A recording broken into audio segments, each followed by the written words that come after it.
Hey guys, it's Standing for Truth coming to you tonight. I've got Jeremy, Landon, and Raw Matt here with me. We're going to have some fun. We're going to address some evolution-related arguments, specifically from a couple of evolutionists by the name of Nesslig and Ration alMind. So we're going to have some fun here. I'm going to start off with Raw Matt to maybe just go over a couple things. We just uploaded a good R and Raw phylogeny challenge debunked video. I'm very impressed with the work that Raw Matt did. Go ahead, Matt. Yeah, so for anybody that is going to be watching the video, I don't directly debunk it in that. I didn't get a chance to because the videos were getting extremely long. I kept it 30 minutes, and I actually talk about why the challenge in itself was not a challenge at all, especially geared toward creationists. It's actually geared towards evolutionists because it's their own challenge.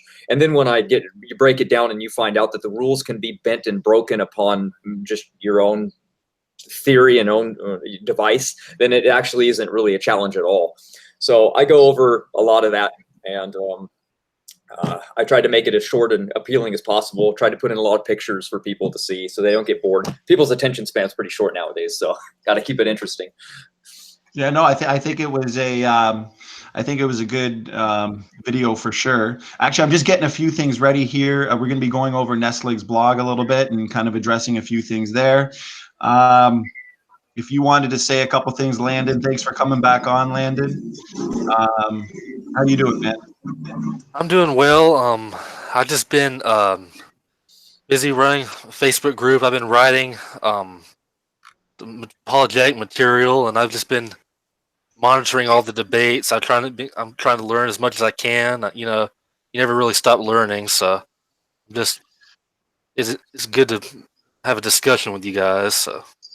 Well, we're happy to have you on, brother. I appreciate all the work you're doing.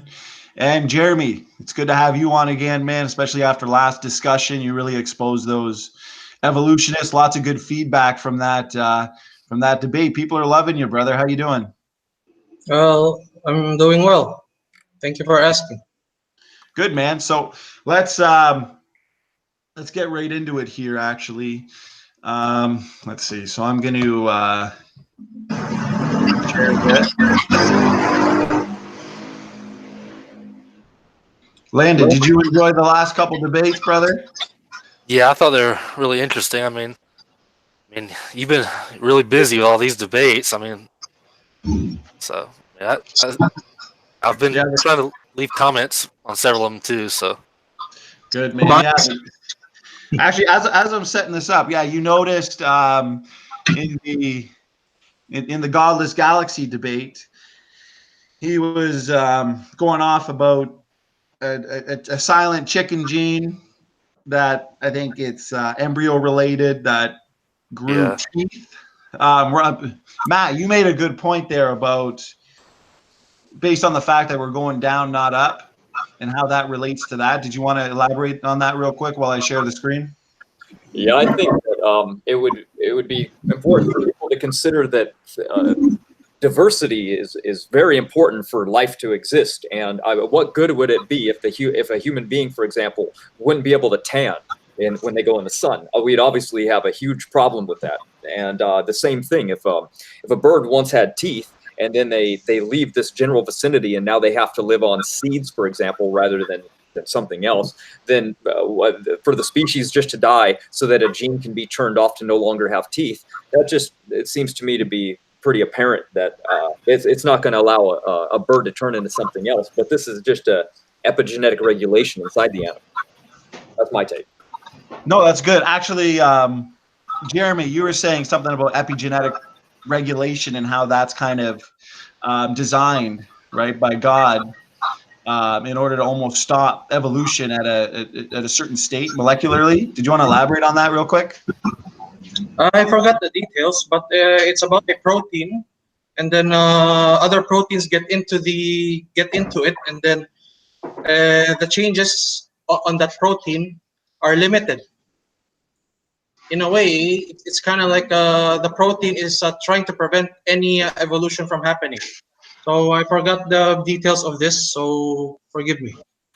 That's okay, brother. Okay, let's. I'm gonna present the screen there. Just wanted. No one likes dead air, so present this. We'll start off a couple things actually here.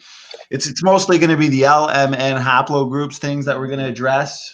The arguments aren't very strong, so I'm not sure how long it'll take. Probably not the longest, but a couple things on genetic entropy as well that we'll start off with, and then kind of just go from there. Actually, Jeremy, your audio sounds good right now. There was a little bit of background noise there, but whatever it is seems to have seems good right now. So. It's lunchtime here, so there are cars roaming outside. Perfect. Can you guys see the screen? Yeah, I can see it. Yeah, just to kind of start off here, he, as usual, is guilty of accusing Sanford of not having the correct distribution or kind of misrepresenting Kimura's data. But as Matt and I kind of explained before, it's kind of a rabbit trail because and they'll use a quote here because if I scroll down here, he uses a quote from, where was it? Because Kimura didn't actually put, I'll leave this up here for people who wants to read, but he didn't actually regard beneficial mutations. And he did speculate that they would outweigh the effects of damaging ones. But at the end of the day, Kimura, he produced no evidence to actually back up that speculation. And Sanford, he shows beneficials to be extremely rare. And the thing is, that's a fact that's actually uncontested, even by evolutionary geneticists, because the vast majority of mutations are damaging. And that's not really disputed. So it's kind of a rabbit trail to even bring that up because most mutations are not selectable. And that even comes directly from Kimura. And it would follow logically then from how mutations actually work on genomes. If a mutation is beyond a certain point in terms of its impact, say on the phenotype, it's not going to be significant enough to affect reproduction. So the larger the genome, the higher proportion of mutations will be effectively neutral. And if you think of the fact that most mutations are actually harmful and beneficial mutations are rare, all you need is these facts to arrive at a conclusion that the genome is declining. And it's a rabbit trail again because there's no explanation for how beneficial mutations are supposed to outweigh damaging ones when they are so overwhelmed numerically and when natural selection cannot be appealed to, as in the case with Nesslig here in his blog, because it comes down to net gain versus net loss, and you cannot build something up by a process that causes a net loss. So the fact that he even spends a considerable time here on Kimura kind of shows just how little he even knows about the issue. And actually, me and Matt, we talked about that as well. And Jeremy, if you can hear me, what you brought up a good point as well about how when they talk about beneficial mutations, they never actually give numbers. It's always a guess, just like Kimura here. He may have discussed it, but he never actually provided the evidence for it. Can you hear me, Jeremy? Yes. Right? Like, where's the numbers? Where's the predictions? Where's the... Yes, because our genome contains never mind the exact number, just 3 billion letters or 6 billion letters overall, combined mom and dad's DNA. So 3 billion DNA letters in evolutionary history. So every month, every year, how many beneficial mutations do we need? How many gene duplications do we need in order to achieve 3 billion letters that we see, or 6 billion letters we see in the DNA today? They don't have those numbers. Without those numbers, they are just guesses. make testable predictions and falsifiable ones. They can even make retrodiction numbers. It's only a guess. They are guilty of their own accusations on creationists of not making predictions, but the core of their theory has no testable and falsifiable predictions. So give me a break. Show us the numbers. Well, that's exactly right. And if you see here on the screen, with Kimura and the actual data here, the thing is, Kimura's analysis of the problem was oversimplified, and Dr. Sanford actually shows a larger zone of no selection, and it all comes down to, you know, defining the correct distribution of mutation effects. And the thing is, nobody's disagreeing with the fact that Kimura doesn't actually show the beneficial distribution.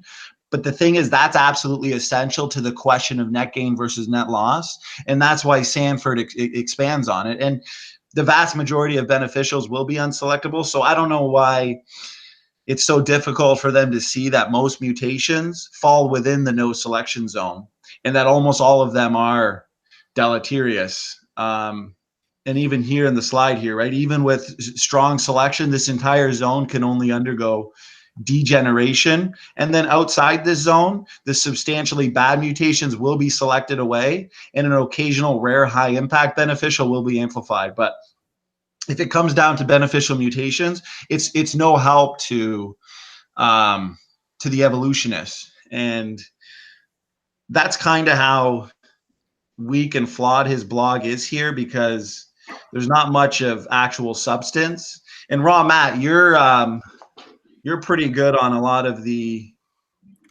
real-time evidence for genetic entropy. I mean, we were just talking about the other day that paper with mammoths and how mammoth populations were shown to have an increased genetic load as well.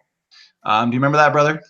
Yeah, matter of fact, I had 3 articles on mammoths, because mammoths weren't isolated to just one continent. So a lot of times they think that, oh, it was probably from a dying species of mammoth, probably landlocked, and they could only interbreed, and that's probably why they had the mutations. But when they found, and they did studies on 3 different continents, and they all found genetic degradation, then it kind of more solidified our belief on that. Well, exactly right too. And even a lot of his blog here, Nesslig's blog, just like my slide here says on the screen, just to kind of give a visual to the audience, they always state the opposite. They're the obvious, right? Beneficials happen, selection happens, adaptation happens, and that's just basic understanding of genetics. But the argument of genetic entropy itself only begins after acknowledging these obvious things. So even a few rare beneficials, like we were talking the other day, Ron, Matt, just give them a couple beneficials if you want. That really is a net gain in information. That's not going to be able to compensate or counterbalance the influx of deleterious mutations. So appealing to Kimura, the Kimura graph, and saying that John Sanford misrepresented him, even though, you know, he didn't add in or weigh in beneficials, which is absolutely necessary to explain net loss versus net gain. It's no help to the evolutionists. And you made some good points at even the fossil record. I mean, Matt, we see everything is going down, not up. I mean, everything was bigger, everything was better, genetically improved, right? Oh yeah, all the time. See, what happens is evolutionists will use the mutation theory because it's the only one that they have that actually shows that things adapt and change into time. And what they require for this to have happened is when a gene has multiple functions going on in it, and all of a sudden it reduces its other capacities, and it only has one now, and it gets enhanced. It's called escape from adaptive conflict. And now what will happen is this one gene will have a stronger ability to do one particular thing than it did before. Now that in itself is what they would have to rely on for things to now become different forms of animals, or you know, for us to change from some form of a primate or an aquatic species to a land mammal, for for example. But every gene would actually have to be modified and changed for something like a whale to become a mammal, or a mammal to become a whale, and then to walk on land and then go to the ocean and then come back out of the ocean again. So that's a lot of different functions going on that I can't even explain just from escape from adaptive conflict. It doesn't make much sense. Right, right. Beneficial, I'm sorry, Jeremy, were you going to say something, brother? well, beneficial mutations happening here and there. Even if we give evolution is that, it's the frequency that's the problem, as we know. You got it. You got it. So the whole, I cannot even present this evidence in court. no. This is such a shame. It looks, it's not even 1% of the data, and they present it as fact. My goodness. And that's why this Nesslig, his blog, spending a great deal of time on this Kimura is just absolutely laughable. And even if, like, I've got a slide up here on some of their better examples of beneficial mutations. I mean, like we said, we could just give them a few, you know, rare beneficial mutations that is actually adding novel information. We could even give that to them, but even their better ones, you know, sickle cell anemia, melano mutation, loss of specificity, gene duplications are almost universally deleterious. Nylon digestion is a loss of specificity. Actually, Matt, we were talking about nylon digestion the other day, and you made a really good point about it. Can you elaborate on that? Well, we talked a bit about it. I could have just mentioned that they believe that the nylon enzyme being able to break down as a new mutation, a new novelty that's only existed since nylon's been existing for the past, I don't know, 40, 70 years. But that wouldn't explain why over 233 different varieties of these other species of the same kind are able to actually do it as well, even that are found in Antarctica and all over the place where there is no nylon form to digest. So it's just an actual gene that that just got activated. So they've already had it. They always had it. And exactly. Even if you give them a couple of adaptive changes, say with the nototheniode antifreeze proteins example, whether or not it's epigenetic related, non-random mutation related, but we're even seeing genetic entropy in real time. And you being a big health guy, you would know that, you know, we're seeing Alzheimer's disease, dementia, autism, asthma, autoimmune cancers. They're all on the rise. Immune related diseases. It's really a pandemic on all levels, right? Epigenetic and genetic. Yeah, it's a huge problem, and I would understand if we could see some positivity really going on. But literally, when I can go down the line and I can say, okay, well, you know, without looking at the mutational clock and ignoring all that, we can say that cancers have increased by 20% in less than a decade. Mutations causing colon cancers, prostate cancers, mutations for retinoma, breast cancer, lung cancer. We have a mutation for every known cancer that there is, and multiple cancers. We have there's 100 different types of mtDNA mutations that are associated with disease and all different phenotypes. They have 20,000 new diseases causing genetic mutations in 2017. The number now is 214,158. So now we have all these things, and when we say, okay, name some beneficial mutations, they give us like 4. It's like, what in the world? I mean, okay, you got lactose, and you've got some cholesterol mutation. And then we can name off thousands and thousands of negative, harmful mutations. So you give us like 3 or 4. That's not going to make people mutate into something else in the future. There's no way. No, exactly. Like, just like you said, we've documented thousands of deleterious mutations that are, you know, affecting us negatively. They're accumulating in the human gene pool, even though at the same time there should be, you know, there is strong selection against those mutations, and we see that there's a very high rate of birth defects, visible birth defects, which we know are all deleterious. You know, how come no beneficial birth anomalies are being seen? You know what I mean? This is, if there are so many beneficial mutations, say, happening in the human population, selection would certainly be amplifying them, and they should be popping up everywhere. As a matter of fact, they should be even more common than, say, genetic related pathologies, right? So just like you said, lactose tolerance, African resistance to malaria. Sure, they can name a couple. Beneficials happen. We're not disagreeing with this. Generally, they're at a loss of information, loss of function type mutations, and even then, they're very rare. So when it comes to net loss versus net gain, they're going to have to present us with thousands of examples of adaptation through, say, beneficial point mutation, duplication, just to address the key issue of net gain versus net loss. So a lot of the rebuttals, a lot of this blog, for example, they're fighting a straw man. There's no serious peer-reviewed paper that actually addresses the work of Sanford. So that's all they can really hope for. It's kind of sad to say the least.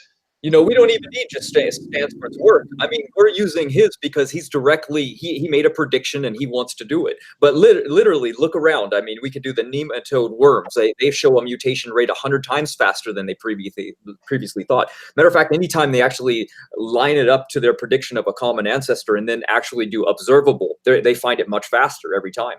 And they can find it in multiple species, bacteria, viruses, and humans. It doesn't have to be just one, thing that Stanford said. Well, and the thing is too, even if you look at, because in my debate with RJ Downard, and I think Jackson Wheat said it too, right? There's no paleogenomic data, and yet we were talking about mammoth populations, highly inbred, carried elevated genetic load. Homo naledi, Homo erectus, both suffered from reductive evolution related to inbreeding. The hobbits, Neanderthal, and what they'll say too is, oh, we'd expect that from inbreeding, right? But at the end of the day, inbreeding is like a sneak preview of where we're actually going genetically as a species. So they ask for the evidence, you give them the evidence, it's not good enough. And serious population geneticists recognize that, man is degenerating, and that's why they come up with certain mechanisms, right? Mutation count mechanism, synergistic epistasis. I got it right here on the screen visually for the audience, and both have been falsified. And mutation count mechanism, I believe that's the one CRISPR used in one of our debates, but simulations have disproven that. It's not biologically real. It doesn't even remotely resemble reality. So if they're just swatting it away as not really a problem, why are these serious population geneticists coming up with these mechanisms that apparently are going to stop the accumulation of mutations? It's real, and the biased evolutionists don't want to admit the problem. So, right? yeah, good point. Because if genetic entropy isn't true, why come up with rescuing devices? Why suggest natural selection is stronger in the past? Correct? You got it. Exactly. So dumb, really. No, it's sad. So I mean, no good arguments coming from him in regards to genetic entropy. So what we'll do here is move on to the I'm gonna go right here, go right down to oops. So the LMN, if you can see the screen, we'll start here. Can you see the screen there, Jeremy? Yes. So we got a graph here, and what he says here. Is that the blog? This is the blog. Yeah, I was going over the blog on what he said about genetic entropy. It's weak, it's sad, but this one is the LMN one. They were triggered from my last couple debates, so he wrote some here. Actually, before we go over that, I'm going to go to my slides from my last presentation, because you could put the evolutionary map over there. Okay, so that I won't be accused of bias. So this time, let's put the evolutionary map. Okay, I can do that. Either way, we can do it. But here, right here, I got a slide for the audience, right? But I'm only afraid. it might prolong my explanation if the map is there. So it's up to you. If you want I'll to put put it the there. map. I'll put the map, but I just want to go over this real quick because I made it clear that evolutionists complain about where the tree's actually rooted, but it's clearly rooted on the L node, and testable predictions, as I've shown, and as you've gone over many times, Jeremy, they flow from the placement of this from this root. So it all comes down to testable predictions. And the thing is, you have to pick a route, and you have to see if the predictions actually flow from that choice. And we've chosen the base of the L root as one of the wives of Noah's sons, and then the bases of M and N as the wives of the other two sons. So it leads to accurate predictions, retrodictions. And the thing is, the evolutionists pick their route based on, their assumption of human to ape common ancestry. I've got the actual thing here. So, Jeremy, what I'll do is I'll read a couple lines from the blog, and then I'll jump to the graph. Can you see the graph? Yes, but it's better if you could show the evolutionary out of Africa map. But it's okay. Okay. I'm assuming those apes know what I'm talking about. Hopefully, a lot of them don't. But so he puts Atheist apes, not theistic evolutionists. I respect Christian evolutionists, but not atheist evolutionists. So these are for the atheist apes. So we see here. Can you see the screen? Yes, but it's too small. But it's okay. I already read the blog, so I Yeah. have an idea what the ape was talking about. So he's basically talking about Dr. Jensen randomly picking the LMN, correct? That's your understanding too, correct? Yeah, like he's saying that if you look at any phylogenetic tree, there will always be three main lineages that you can pick arbitrarily. He says Dr. Jensen doesn't give any reason for why there are specifically three main haplogroups. It just happened to be that Dr. Jensen wants the number to be 3 since he believes there were just 3 surviving women after the flood. So he just arbitrarily picks 3 nodes on this unrooted. So he says unrooted, even though we've identified the root, and call those the main lineages. He's saying it's not prediction, it's post-diction. Go ahead, Jeremy. Actually, I don't even need Dr. Jensen's own data to refute what he said. I understand these very well that I could provide my own data. Okay. The point here is we have to prove the LMN is unique compared to the other haplogroups in Africa. And I've already talked about this in 2 of your previous videos. Correct. So I'll put those videos in the link for people to see. Yeah, it really sucks that these atheist apes, these Hitlers and Stalins, would want us to explain it all over again. Okay, so right now let's try to prove that the LMN is unique. And yeah, I really hope the African LMN map is there. But it's okay. It's okay. Never mind. It will prolong the explanation if we do that. Okay, so we'll just prove with an additional new details, or forgive me with my English. I'm not very good at speaking in English. So I'll just add a few more evidence and explain a little bit more clearer to the audience. I don't think it'll work for the atheists because they are so biased, the most biased people on earth, according to study. All right, so this is for the audience. Okay, so we have to prove the LMN is unique and separated from the other haplogroups in Africa. So atheist apes, I am assuming you already know the basics of this, because I bet you will get lost when I explain this to you right now. Okay, the first evidence that LMN is unique and that Dr. Jensen did not just pick the LMN is this LMN. It's in your literature. Okay, it's in your literature. Read your own literature. They show little genetic differences from each other. The LMN compared to each other. The LMN I'm talking about are the LMNs closest to the northeast of Africa. That is why you call it the out of Africa scenario. May I teach you? Do I have to teach you about your own theory? God damn, really. So let's start with the L. Okay, the L shows little genetic differences from M. Okay, and the N shows little genetic difference from M, and so on.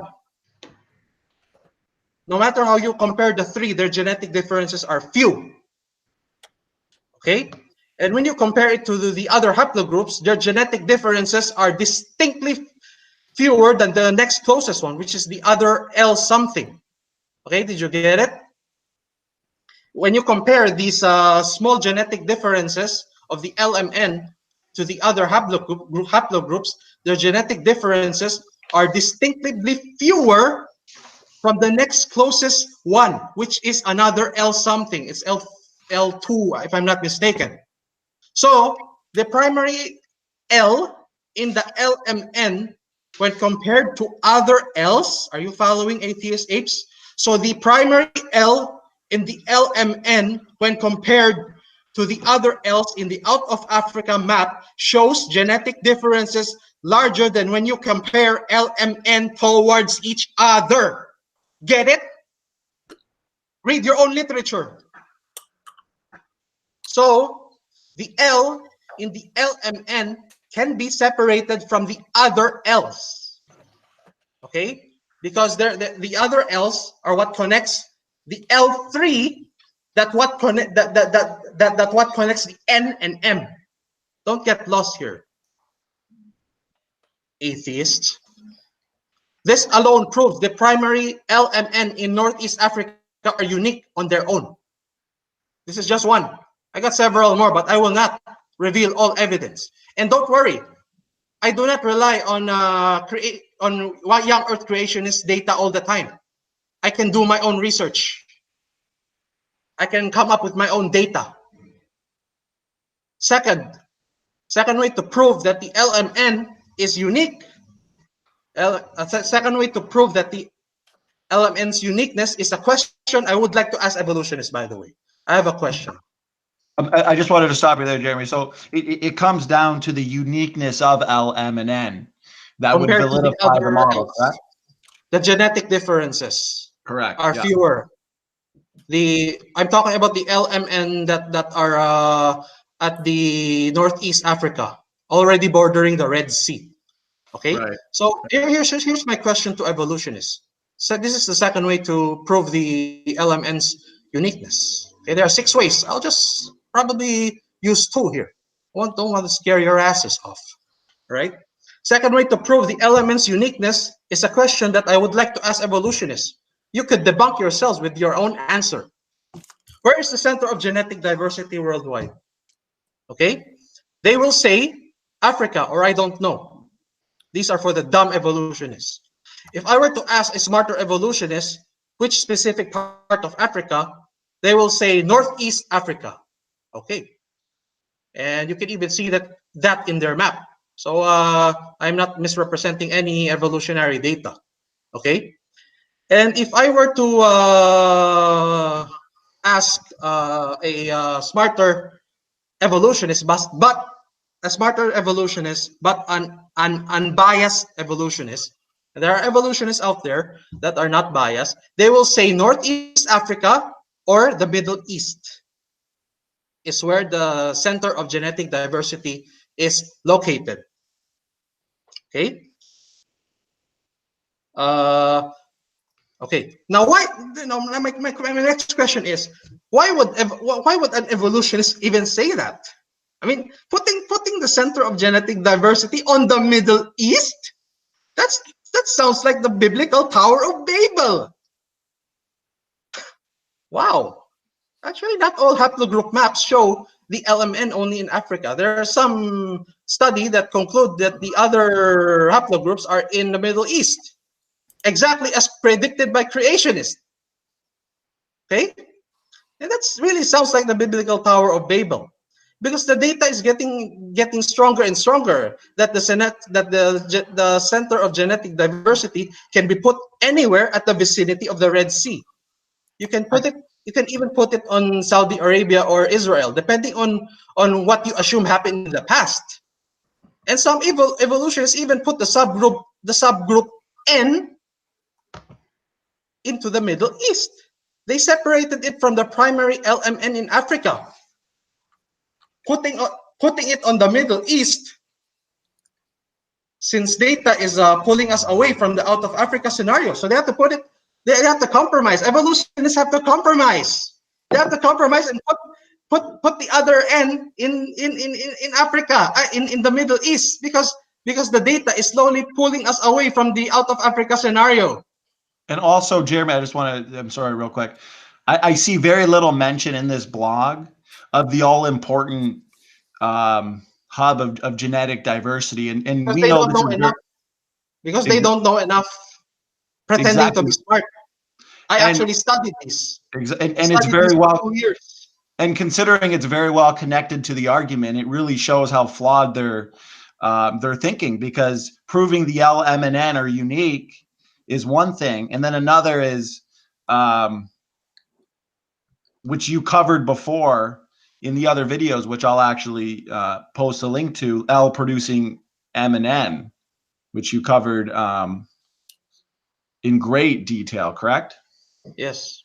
So are you done? Yes, continue. Thanks, Jeremy. Yeah, actually, so some evolutionists are putting it in the Middle East now. Some, those unbiased ones. Usually they're theistic evolutionists, Christian evolutionists who are more honest with the data, are willing to put some of those haplogroups in the Middle East, because really the research is pushing us there, really. It's really pushing us there. Okay, so it becomes out of Babel in the Middle East, not out of Africa. So we have out of Babel if it's in Africa. But my point is this: the L, M, and haplogroups are right on top of the center of genetic diversity worldwide. They are just on top of each other. They could even be in the same exact place. Who knows? Which means that the primary L, M, N are unique. Okay, unique. Love that word, atheist apes. Okay. Okay, we came from the LMN because it's also right on. Yeah, I already said we came. It's also right on top of the genetic diversity hub of the world. Actually, the hub of genetic diversity is where we all came from, because when you move away from the hub, okay, this hub has tons of genetic diversity, the center of genetic diversity. When you move away from the hub, genetic diversity decreases. It gets smaller. When you, for example, move away from, let's say, where is the farthest part in the world? Let's say Alaska. You move to Alaska or Norway, let's say. Norway is not far. It's not. It's almost at the Arctic already. Yeah, Alaska too. When you move to Alaska or Norway, the further away, genetic diversity decreases. That's why we can only come from the hub of genetic diversity, because as you move away from the center of genetic diversity, it decreases. Okay? People then make it to the extremes as they go farther away from the center of genetic diversity. Okay. Okay. That's why we can only come from the hub of genetic diversity. And the hub, like I said, is alongside or on top of L, M, and N, making it unique and separable from the L's in the out of Africa map.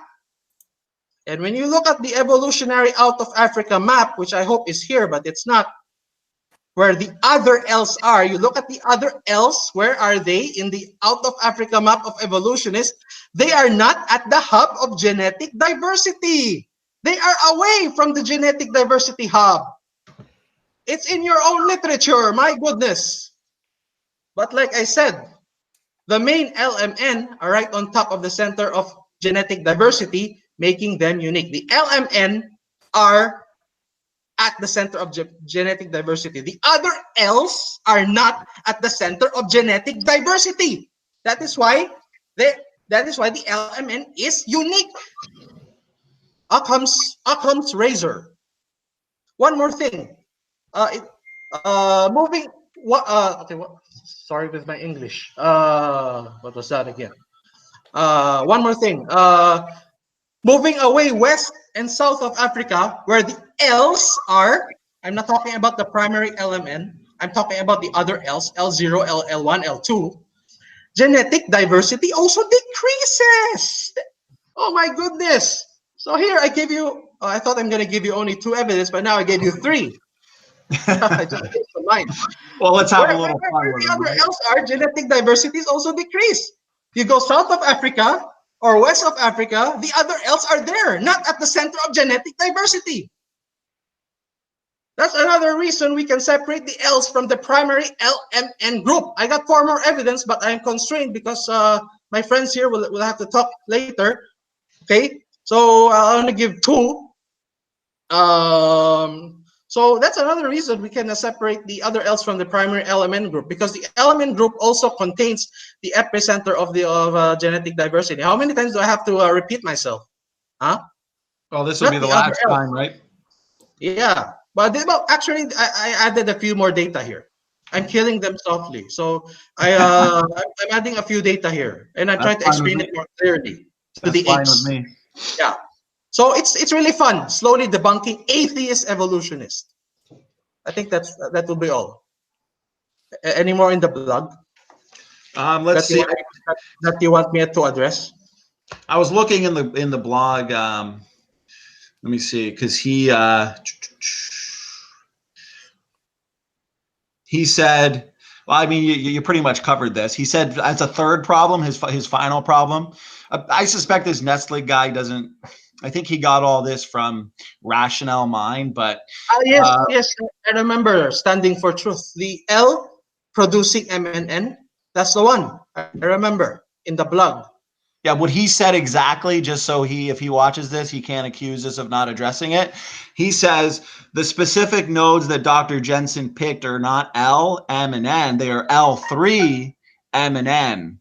The latter two actually descended from L3, which is one specific lineage of the larger L haplogroup. Okay, I was actually fair to evolutionists in your previous videos, but since they did not return my fairness back with the fairness of their own, I'll completely debunk this, or I don't think there's enough time to completely debunk this. So okay, all right. To address his argument on the L being the producer of M and N,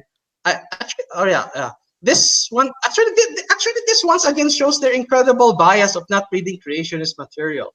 Had they read it, they would have seen a rebuttal to it. Dr. Jensen actually represented the evolutionary data on the haplogroups very well, because in his genetic differences haplogroup map, he even showed the L at the middle of M and N.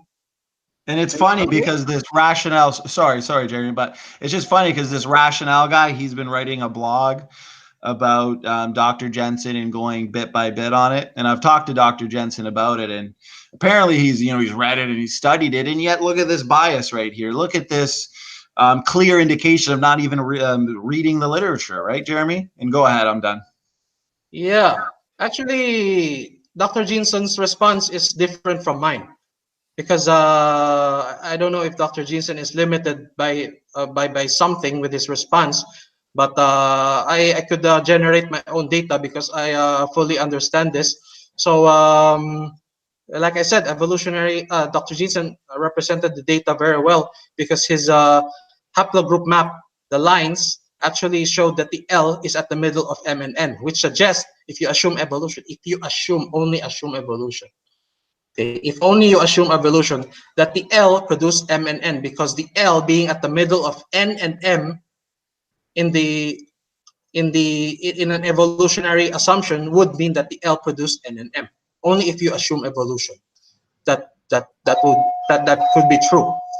This can only be true if you assume evolution. But since genetic differences between the L, M, and N are fewer compared to the other haplogroups, they are unique and can be inferred as our 3 starting points after the population bottleneck. All right, so that's it. And by the way, in a nutshell, all the haplogroups produced by evolutionists are predicted by creationists. You know why? Because the population bottleneck after the flood would have produced only few mitochondrial lines. And that's exactly what we see. Few haplogroups if we only came from 3 women. This is logical, man. This is very logical. The LMN. Evolutionists didn't predict the population bottleneck first. They copied it from creationists. Because creationists have a population bottleneck mechanism, the biblical flood, as we know. When they started to accept the reality of the population bottleneck, I was there. I was still in school. I already knew this even before when I was still an atheist evolutionist. When they started to accept the reality of the population bottleneck, they discovered mitochondrial Eve and Y chromosome Adam. We all came from 2 people in the past. What are the odds? What are the odds? It's so close to the biblical literal interpretation of Genesis. It's too close for comfort for evolutionists. How in the world did we all descend from just one woman and 1 man in the past? What are the odds? The Bible got it perfectly right. But of course, all right, let me be fair to those apes right now, those atheist apes. So if you're an atheistic or Christian evolutionist, I have nothing against you. I respect you. Thank you for making me a theist a long time ago. So I'll be fair to those apes, those atheist apes. They infer that mitochondrial Eve and Y chromosome Adam were not alone during their time. There were others. So that is the difference between their worldview and ours. Okay, but the fact is we came from 1 woman and 1 man. Too close to the biblical story. Actually, it's about 10,000 to 100,000 people alive with the assumption of common ancestry and constant mutation rates is how they derive those 10,000 to 100,000 people in their population genetics. I know exactly how they did it. And they did it with bias. Their primary assumption of common ancestry is already biased. They can't do it without the assumption of common ancestry. Okay? They need the human gorilla chimp lineage to create these population genetics. And they assume constant mutation rates also, which is very illogical given that we weren't there in the past to measure the rates. Now the question is, what happened to the 10,000 to 100,000 people without mitochondrial Eve and Y Adam? Okay, did they all just die? I am very familiar of your rescuing devices on this atheist evolutionist. Actually, they developed several rescuing devices for this. Easy to debunk each of them. Because if something is a rescuing device, it's easier to debunk than the original data. Most evolutionary data today are not even the original predictions they originally predicted before. Creationists are now debunking, trying to debunk 2nd to 3rd to 4th level rescuing devices evolutionists conceived a long time ago. These are not anymore the original data. And how could they even predict that we all came from Y chromosome Adam and mitochondrial Eve? They could not predict that they are forced to admit it because of the data. Too close to the Bible. And everything is just based on their evolutionary bias or assumptions. Completely made up stories without numbers to back it up. Okay, that is all. Sorry for did I go so long? No, So no. that's I think you went. I think you went a perfect amount of time. And when we actually look at the testable predictions that flow from it too, say in regards to the subnodes, because it's all about the predictions that actually flow from this choice. So evolutionists claim that creationists don't make testable, falsifiable predictions, but then when we do, they still scoff. It's never good enough for them. And if, as you were saying, if we come from these 3 nodes, and then that these DNA differences, as you were talking about, Jeremy, are all a marker of time, we're looking here at the radiating out from the 3 nodes. Or post-flood times, or the history of civilization. So that's where you can read the history of civilization from the tree itself. Romans, Greeks, Persians. The tips would be individuals. So that's where the work on the transatlantic slave trade comes in. Have you heard a rebuttal from these biased evolutionists that talk about how Dr. Jensen's working on that testable prediction in regards to the transatlantic slave trade, but that it's already been done? Have you heard about we that? already addressed that. Otherwise, You know what? Standing for truth is really so F-word funny. I mean, they And they accuse still bring up the same things, isn't it? Isn't it yeah, hilarious? actually, the trans. Maybe try to piss these atheist apes off again. And this Yeah, is the okay. last time they get our attention. I'll give You you that you one. you found your transatlantic slave trade on your map, and you accuse us creationists of being dumb. And well, why are we still looking for it? Actually, you're the one who's dumb for not reading creationist literature, reading creationist literature, because we are looking for it using a different map. Okay, that's as simple as that. using a different method, dumbass. I think the worst of them all is CRISPR because he It's keeps that bringing up the simple. exact same May thing even over and mention it over. in the debate. So dumb, really. Ah, sorry. No, it's let me see his blog. I think that covers it all. I mean, it's pretty weak for the most part. So I think you funny. covered it. I think I think you covered this one. The last thing he says here is that well, I mean, they all come back to the fact that it's an unrooted tree. We've already dismantled that. But he says here that the nodes that Jensen picked don't even encompass all of humanity, or don't even encompasses. I don't think he's the greatest writer here, but Of course. Come on. Did he even check other evolutionary haplogroup maps? It takes money to do it. So give us the money, atheist evolutionists, and we'll do the entire population of the world for you. Huh? Did you even see your own haplogroup maps? They're also small. The sample sizes. There's no big deal. And the guy who, yeah, sorry. no, go ahead. Finish your Those thought. sample sizes, you criticize our sample size. How about yours? It's also the same. Almost the same, a little bigger. Okay. So, is the element there? Yes, it's still there. Okay. So better shut up. And the guy he's getting this from, that Dr. Jensen may or may not respond to. I don't even think Dr. Jensen has to, because we can just dismantle all his arguments for him. But here's one random argument that he uses. He says the R haplogroup, I think this is what it was, can't fit into the model no matter how much it's played around with. But the thing is, it's a The post. R is not even in the Africa. And we would explain that by a post-Babel diversification event, which fits really nicely into the model anyway. So what's he talking about? Actually, there's another version of the LMN. Other than the LMN, there's also the MN and R. So there are two versions creationists can use. So even if he uses the R, well, it is still part of our prediction. So LMN is one, MNR is the older version. But if he wants to resurrect it, go ahead, no problem. So really, it comes down to, when I look at this blog, if this Sorry, standing for truth. The R's genetic differences are also few compared to the other LMNs. So there's no difference really. And we can integrate that into our data.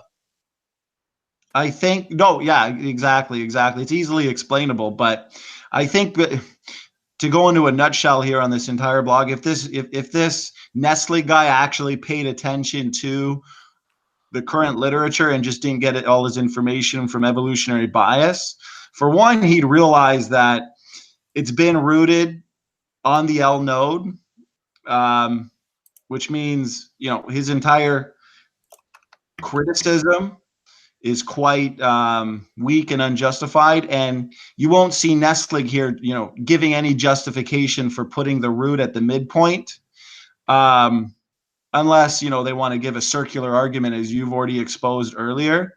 And testable predictions on our side have already been provided, and they're flowing quite nicely from the placement of the root, say in regards to the mitochondrial DNA mutation rates in Africans. And you're not going to find any of those kinds of predictions coming from, Nesslig here, or even rational alMind. These atheist evolutionists saying, nope. It's so funny. Yeah, sorry about No, that. no, no.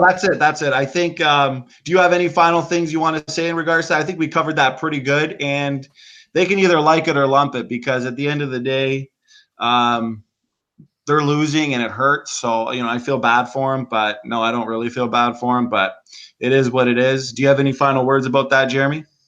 They know that they are biased, extremely biased, and they don't care. They don't care. I was an atheist evolutionist before. I know what they are thinking.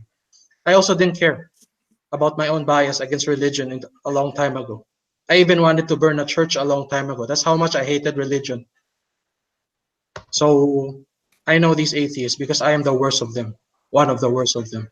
I am. And that's why you approach it from an unbiased point of view, and that's why. Sometimes I really don't want to represent them very well anymore because they do not return back an unbiased interpretation of our data.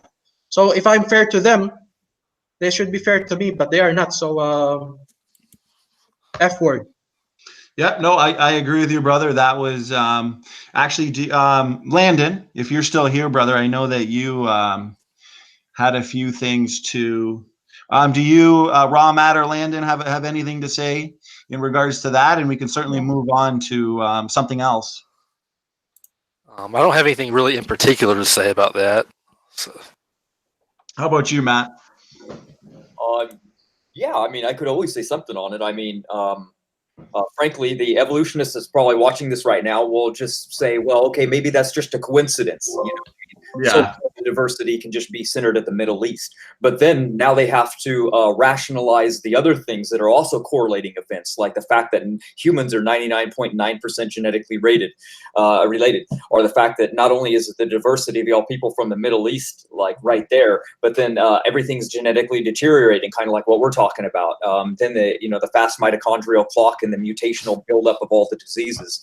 And then, like, what are the odds that we're fruitarians, exactly like what the Bible said that man was created to be in the Garden of Eden. And then the fact that, like, all animals were supposedly vegetarian. And if you test all known obligate carnivores today, what does it show? It shows the exact same thing, that they can live on a vegetarian diet, from everything from sharks to lions. Anything you look up, you can find. It's incredible. What are the odds that the best genetics not only go for humans, but also go to plants as well, like we found in the fossil record, right? All the heirloom plants are better. When you start to study like herbology and things like that, you start to go through the list of all the things that are very medicinal. And what do you find? You find the old heirloom plants are the absolute best. Little cherry tomatoes and little seedless grapes, they cause runaway sugars in the bloodstream and cause havoc. And then you get into genetically modified foods, and we don't even know the repercussions of that yet. And then we go, well, what came first, the chicken or the egg? Well, the scientists found that the chicken came first because the ovaries are required to make the egg and process it. What are the fact that the human language can not arise on its own based on the linguistics factors that they've been studying? I mean, really, they have to constantly go, well, I mean, I could understand them rationalizing one of those things away, but that's just a small handful that I gave you that they have to now rationalize all away with. Ramat, I did mention about the Y chromosome Adam and the mitochondrial Eve, and I remember in a previous video you also did mention it, and you said you want to elaborate on it. Do you want to say something about it?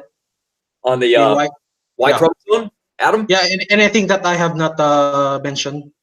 Oh yeah, well the thing is they didn't want to correlate Y chromosome Adam to being with mitochondrial Eve. They wanted to say that Adam came far in the past. He was probably around 200,000 years ago, and mitochondrial Eve somewhere was around 135,000 years ago, and then they never met. But now they've actually found that they did meet. So they posted a couple of different scientific articles saying that they did meet, but there were other people. Yes.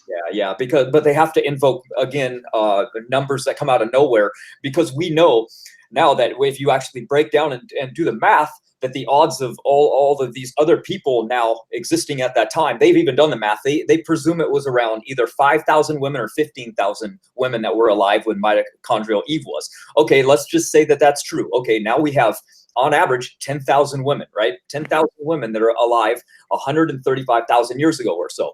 So now all of these women now did not have daughters. They either only had boys, which is insanity are there was a genetic bottleneck which doesn't actually show up in their fossil record anywhere, so they can't even say that that happened, but it had to have happened for the theory to work. Or there was another theory. Yeah, all the daughters died, like all the other children, the women died somewhere, so they were just left with that one maternal line or paternal line. Yes, kind Insane. Really insane, you know? So funny and insane. Yeah, I mean, you know, numbers, we could say, okay, well, let's say that you have the numbers. Let's give you the 10,000 women, and let's give you 135,000 years ago. The numbers still don't make any sense. And also one more thing, Romat, I think you know this already. If we came from 10,000 to 100,000 people in the past, should our genetic diversity be a lot more today? Oh right? my God! Yeah. Yes. Yeah. And I'm with the amount of redundancy and the amount of mutations. We don't know anybody in our own lives that don't have disease. No, everybody listening, everybody in this group probably doesn't know somebody that doesn't have a disease, even in their own family. The cancer is like 1 out of 3 people, and the Cancer Institute actually said that in 10 years, less than a decade, the cancer rates are expected to grow 50%.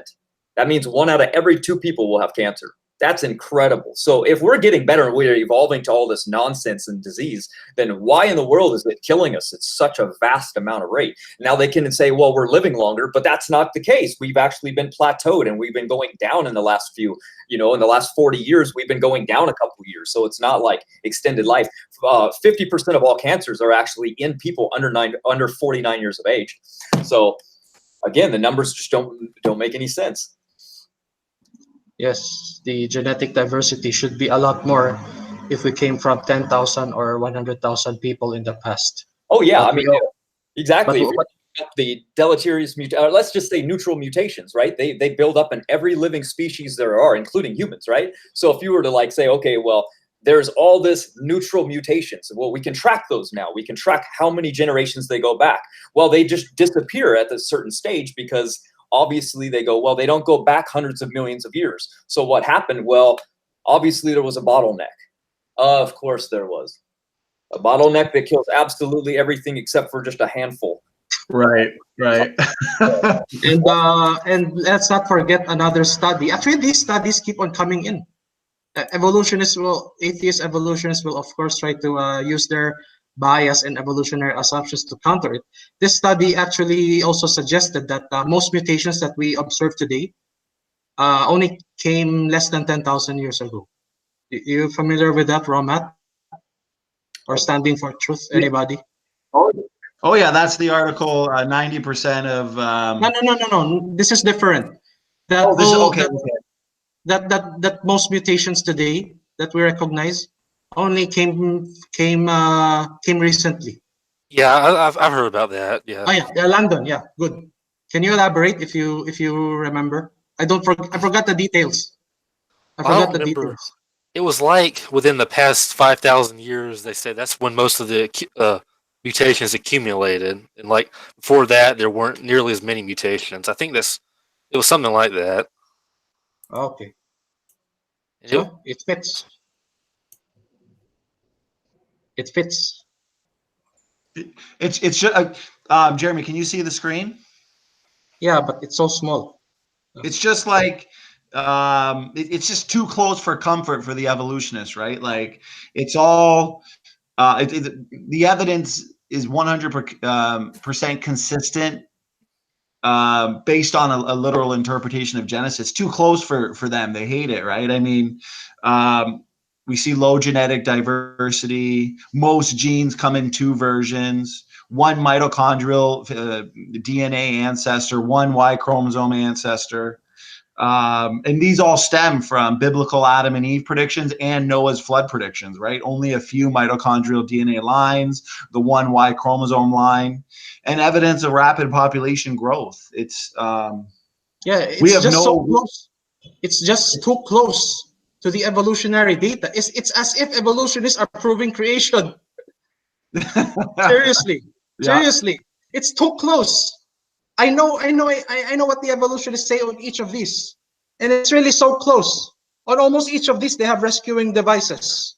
Well, they Always have to. resting on devices. Too But then close. they spend so much time and effort and strength fighting it, and that just shows how. I mean, how much do we spend fighting, you know, a flat Earth or something like that? No, of course not. But these evolutionists, they fight this data tooth and nails because deep down inside they know it's just too close for comfort, just like you were saying. Yeah, you wouldn't care if it was if there was no concern, they wouldn't care at all if it was true. That's it. Yes, you ignore the dissenters, correct? That should be the case if they are not threatened. Since they are threatened, well, actually, young Earth creationists are not really that few. In my country, if I'm not mistaken, everybody believes special creation here. I live in the Philippines. Everybody is almost everybody. There are almost no atheist apes here. There are almost they believe the Bible fundamentally that it was special creation. There are more young Earth creationists, and they don't even know they are young Earth creationists. And in the United States, almost 40% are young Earth creationists. So what minority? And Landon, I noticed in the chat you mentioned a couple things about the last two debates, as well as what constitutes a kind. Did you have a couple things that you wanted to iterate on that? Yeah, I remember how Steam Driven was talking about that. He kept saying that DNA follows the laws of chemistry, therefore it's the result of naturalistic processes. But like, what would something not following the laws of chemistry look like? I mean, he didn't really elaborate on that. I mean, why would we expect DNA if it was designed to not follow the laws of chemistry? So I don't really know exactly what he like. He didn't really give an example. So what do you guys think about that? Well, it sounds like he was just making an assertion with nothing to actually back it up. Kind of like his assertion on abiogenesis, RNA evolving first. And when I questioned him on it in the cross-examination, he kind of stepped back and said, well, I mean, you know, I'm not an expert on it, but I just, what do you think, Jeremy? Because they look to what's obviously designed and then attribute it to mere chemical. Sorry, I didn't hear it very well because I did something else. So, what was that? What did you say? Landon, did you want to reiterate that to Jeremy and maybe get his opinion on it as well? I'm very sorry, Landon. I went to do something else. Yes, okay. We were talking about how Steam Driven was. He kept on saying that DNA follows the laws of chemistry, but we're saying like, well, what would something not following the laws of chemistry entail? I mean, like, he didn't really give any examples. I mean, why would we not? Why would we expect DNA to not follow the laws of chemistry if it was designed? Yeah, the laws of chemistry were also created by God, is it not? That is why biological machines in our body are able to accomplish tasks. How are the Hox genes able to create a baby, right? Oh, and, exactly. And what about alternative splicing as well? Yeah, alternative splicing, DNA methylation. There are just tons of design evidence. And let's not forget, evolutionists, at least leading evolutionists, have pledged that they will not allow any scientific explanation in any of their literature, any supernatural explanation in any of their literature. If something looks designed, yeah, we accept. Actually, most evolutionists almost universally accept everything looks designed, except for those CRISPR low-level evolutionists, which I don't even understand why they are not updated on their own data. It's unanimous that everything looks designed. Well, it's like your last. But I don't know why these guys don't even know the evolutionary argument. Although everything looks designed, evolutionists say evolution was the designer. And these CRISPR low-level evolutionists don't even know everything looks designed. Actually, I personally have looked into the microscope, and I remember I and CRISPR or whoever the other ape was, we talked about the what they see in the microscope, about what happens inside the body, inside the cell. I agree, it looks messy at the surface.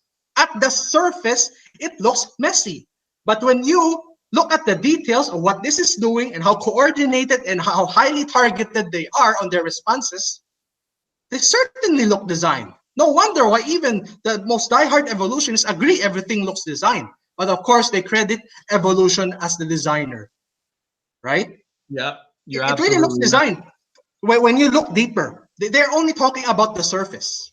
Well, that's because they haven't moved past that, 1 or 2 dimensional genome. I mean, we're looking at a 4-dimensional genome, which goes beyond chemistry, that pushes a logical person to conclude design. So they're not moving past that 1 or 2 dimensional genome, and they're not looking beyond a surface level messiness, just like you said.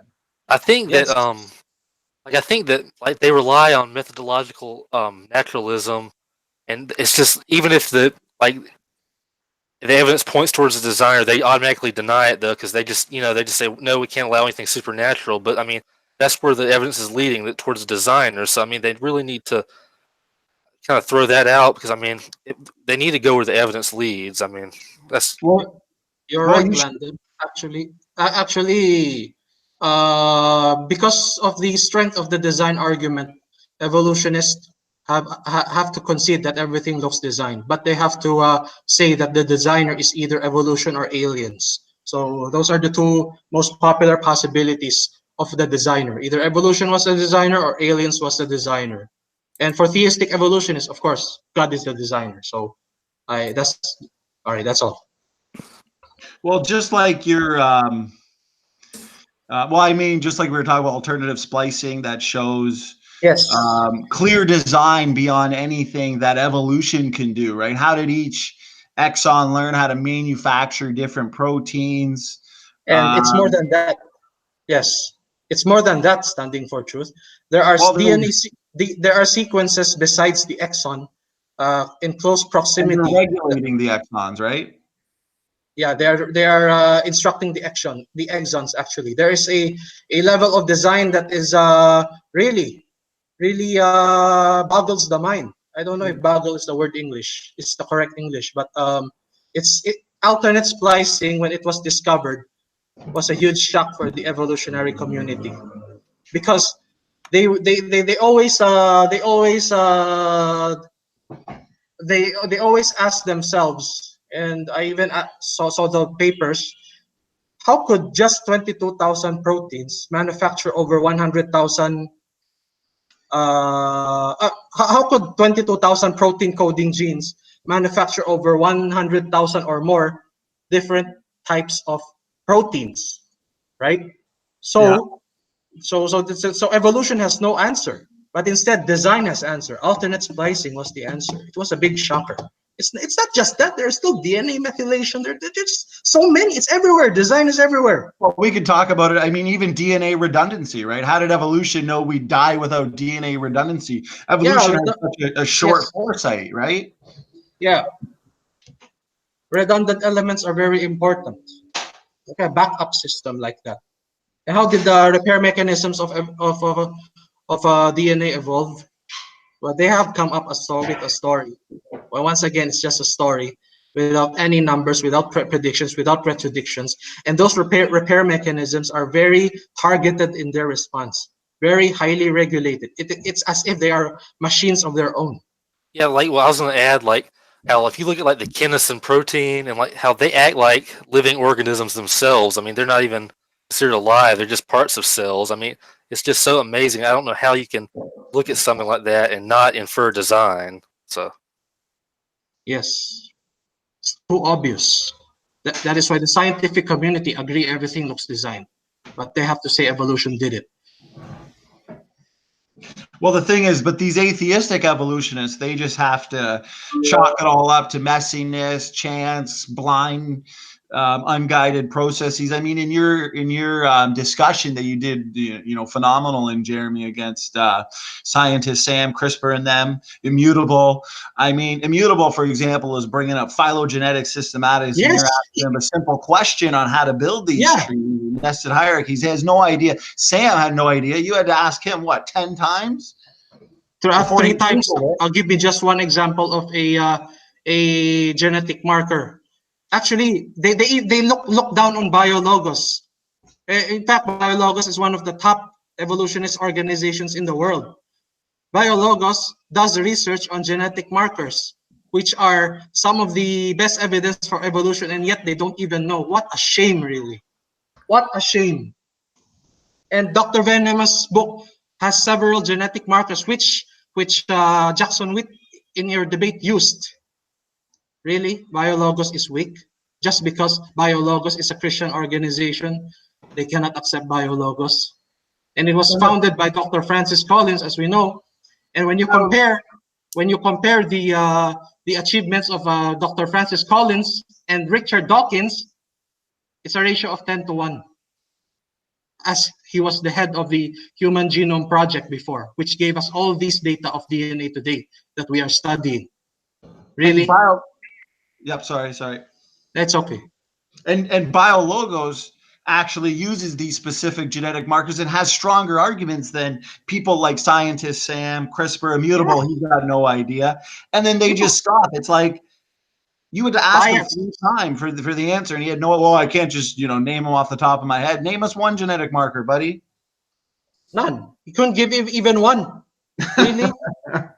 And the immutable destiny, Romat, I was able to force him to admit he was talking about nested hierarchy. And when I pressed him on the gulo, he couldn't answer. He said it's not related. My goodness.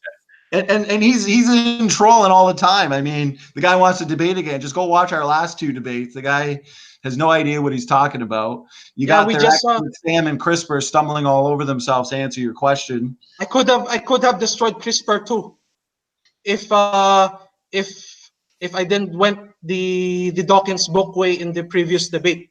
I would have destroyed CRISPR too. That lying.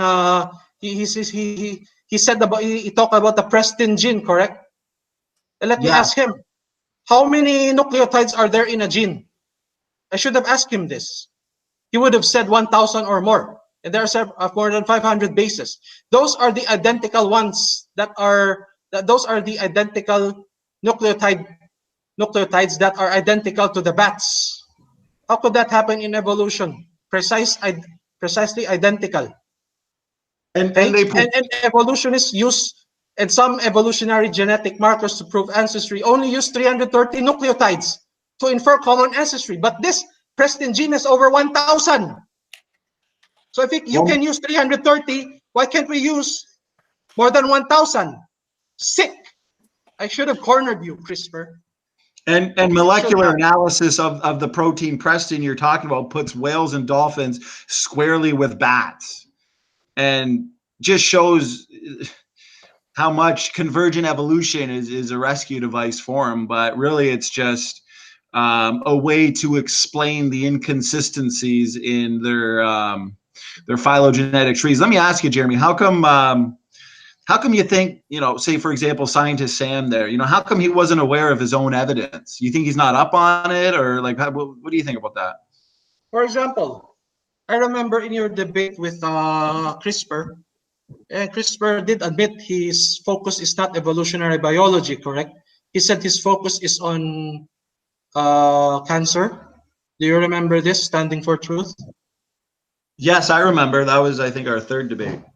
Yeah. We were talking about DNA. These people have so much pride and ego in them. That's something that they don't know about, they claim they know about. It's kind of like Richard Dawkins. His expertise is in evolutionary biology, yet he talks about religion all the time. A lot of religious things in his book, actually. I've read all of them. So these atheists have so much pride and ego, so much bias. That's why they're the most biased people on earth, according to a study 2 to 3 years ago. That's it. It's ego and bias. Trying to show how good you are, how smart you are. Uncontrollable ego. Well, some Christians also have it, but it's more under control. So that's it. They're trying to, yeah. Well, remember in the Jackson Wheat debate, he was using those specific genetic markers in one. I think it was the echolocation one that I brought up, and not only him, but maybe CRISPR as well. But it's like they acted dumb in regards to it. Is it that they just don't know? It's a combination of both, I think.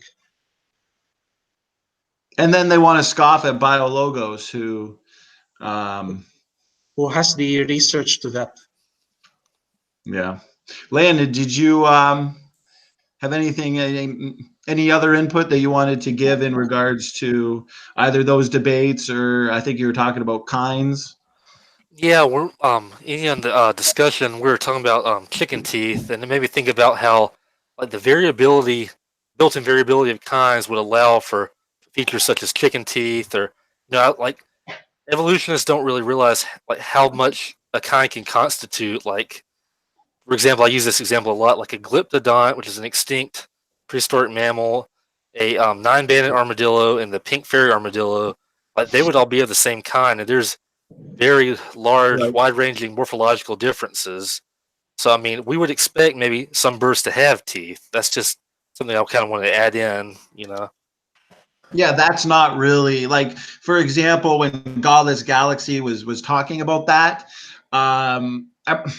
he didn't really accentuate his argument too well. I kind of had an idea what he's talking about. For one, I told him either way it's consistent with, the created heterozygosity hypotheses because of those built-in random, those built-in alternatives, designed alternatives, because that's certainly not a problem.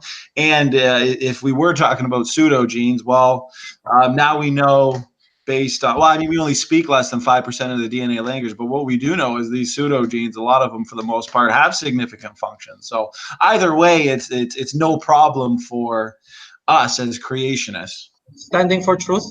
May I address what you said about not understanding most of the DNA language? Because Of I course. heard you and CRISPR talk about it a lot of times before. Of course, brother. Yeah, you can address that. Yeah. The thing here is, it's the embryonic development, correct? Correct.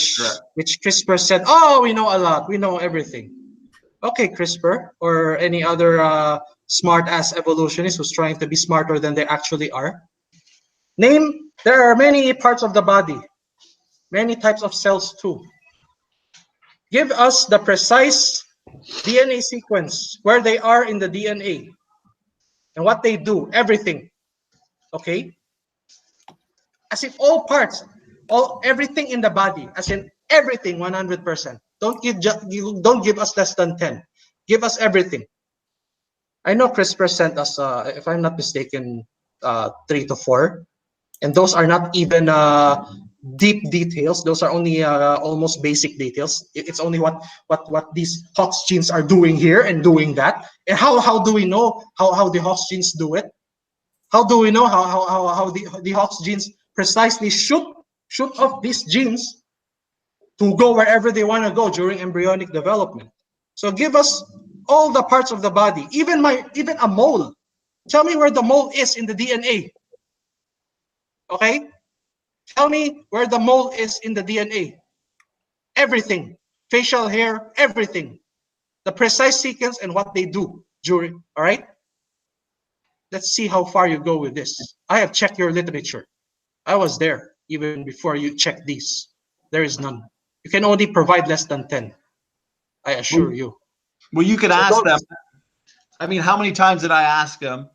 Even Sam, I think I asked, what's that step-by-step process that DNA does during the embryonic, the developmental stages? Because there's so many different windows where genes can be turned off, turned on after birth, silence, for example. How coding and non-coding DNA coordinate when, where, and how, structures are sequentially put in place, because they need to do this to produce a fully functional organism. So they want to say max 20% functionality in the genome, and yet the trajectory of discovery favors genome-wide functionality. So it comes down to their evolutionary bias once again, Jeremy.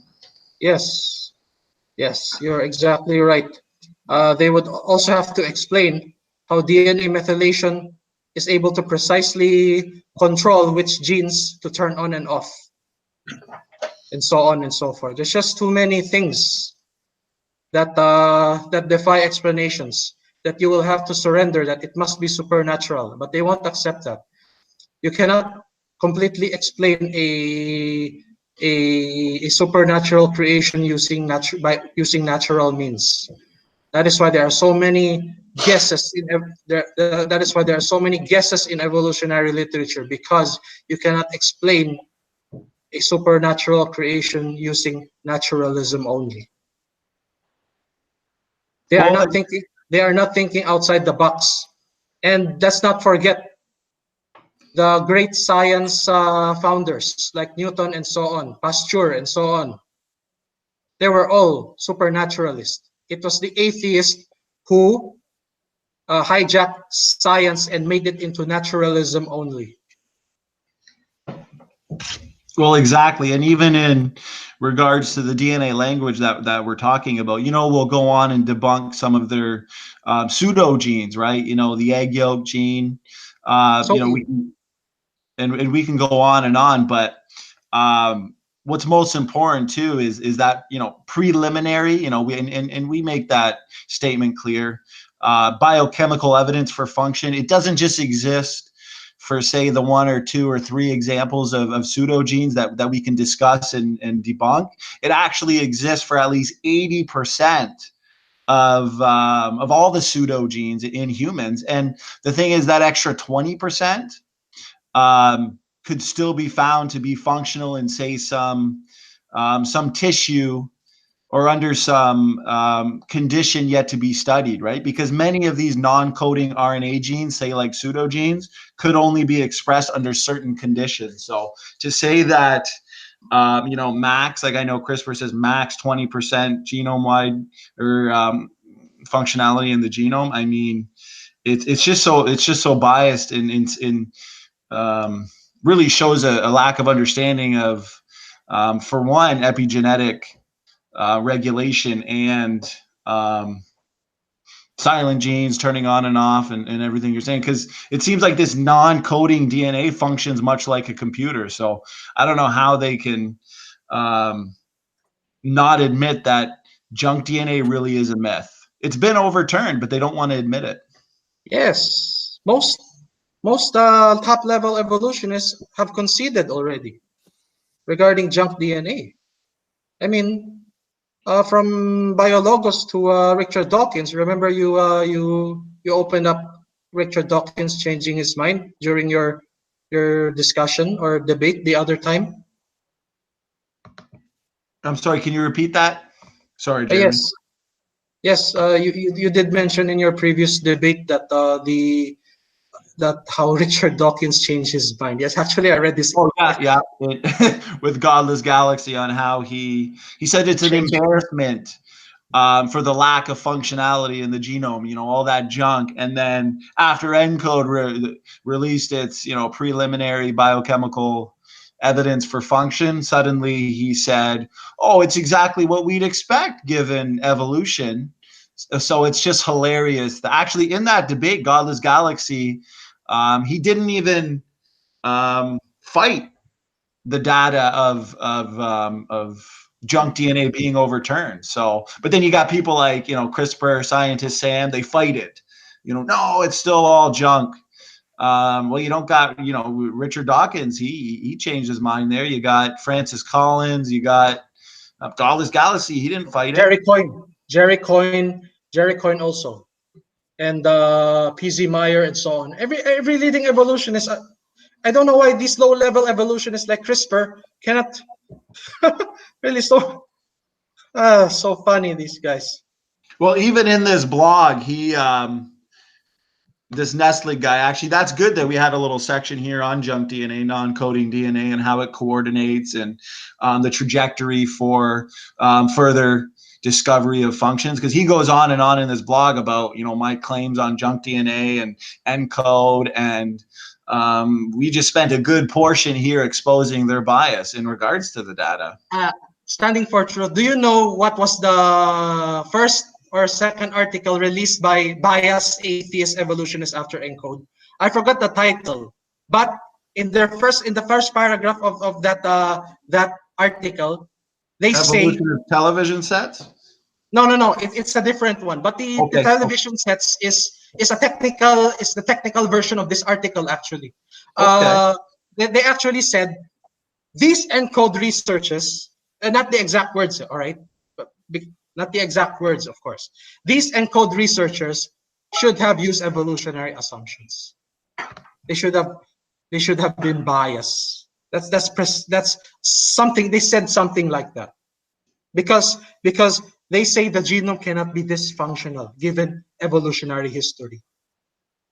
They predicted junk DNA in the 70s. Yeah. In 2001, completely, they thought they proved junk DNA. And you know what pisses me off standing for truth? This evolutionary assumption actually delayed many medical breakthroughs that should have been discovered if we did investigate junk DNA. Because of evolutionary assumptions, many scientists decided to ignore junk DNA for so long. And we found out that many diseases actually are in the junk areas of DNA. It could have saved a lot of lives if evolutionary assumptions wasn't used. And the same thing goes for deleterious mutations. Since they're ignoring that these are building up, they're also ignoring that the future predictions of the mutations are going to be worse as well. Oh, guys. Well, even vestigial organs too. I mean, how many vestigials were thought to be useless or lacked function? I think the evolutionists have changed the definition as of recent, now that they know that they've got function. But how many of those? Like, they used to take out the tonsils. I mean, you're a genius when it comes to health, Matt. I mean, how much does an evolutionary worldview hinder the progression, the positive progression of the healthcare industry? Oh, it's a lot, because but they go, well, the risk of appendicitis is there, and the appendix does nothing, so just get rid of it. They don't think of it as a backup immune system where killer B cells are harbored, so they just get rid of it from people, and then cancer rates go up. So it's just another example of them thinking this is just some leftovers from evolutionary models, and they just get rid of things because they're useless. And it's just a disaster in the long run, like you said. And what? Yeah, go ahead. So over 100 failed predictions in the vestigial front alone, because there are over 100 vestigials 100 years ago, right? And all of those are assumed to be leftover junk in evolutionary history. So that vestigial part alone is over 100 failed evolutionary prediction. Well, I think a lot of it is just like an argument from ignorance. Like, they don't know what it does, or they think it's a leftover, so they just say, okay, well, it's useless, you know. And I think that's a problem, because you're right. I mean, it has hindered so much. Yeah, it's really getting worse for evolutionists in genetics. So I think they will have to go to astronomy and use the distant starlight against us. Yeah, but they have their own problem there called the horizon problem. They have all kinds of problems when it comes to the stellar belief. They have the flatness problem. Joe Rogan talks about it because it was in a movie called The Principle, where everything seems to be on like tables and floating. They also have the supernovas. They've done the mathematical currency, and they said that since we should be able to see the brightness easily from a supernova, they've done the calculations and have proven that if galaxies are truly billions of years old, then they should be able to find so many supernova remnants that it would be astounding. They've estimated 5,000 supernova remnants with a diameter of over 300 light years or more, according to the physical equations, but yet they cannot find any of these anywhere at all. So that's just disastrous for them. And then they get to the the Earth's rotation. NASA's been doing that experiment. They believe that back when dinosaurs were roaming around 65 million years ago, it even says on NASA's website that the Earth has slowed down. It was 23 hours in a day, and that if you do the math from what they give, basically it's 24 hours is lost every 66 million years because of the rotational disturbances going on. So that's a disaster as well. All that they have is distant starlight saying that it can't be from there to here in time. That's really all they've got when it comes to stellar arguments with us. Yes, everything in the universe is incredibly fine-tuned. The expansion rate is knife-edge precision. Everything is so balanced. That is why the atheists are pushed into a corner when it comes to cosmic design. They are now forced to infer the multiverse. right? Oh yeah, they got to say it happened multiple times, or maybe the galaxy will just restart itself. There'll be another Big Bang, but Then I they mean, accuse us of believing in magic, correct? yeah. Yet they have the biggest magic of all, the multiverse. I actually read Dr. Lawrence Krauss' book about the multiverse. He not only in his book admit that his theory is weak, he also admitted it on an interview. And atheists rely too much on the multiverse because every time they confront the multiverse in debates against theistic evolutionists and old Earth creationists, they get cornered. it's They just are so put on. speculative. I mean, that's the problem with it. I mean, it's basically pseudoscience. Yes, correct. They actually started with the steady state theory before. That's what they wanted to be true before the Big Bang. But after the discovery of the Big Bang, well, they have to explain what was before the Big Bang. So they have to infer the multiverse. And there's just so much bias in everywhere. Even Edwin Hubble was biased.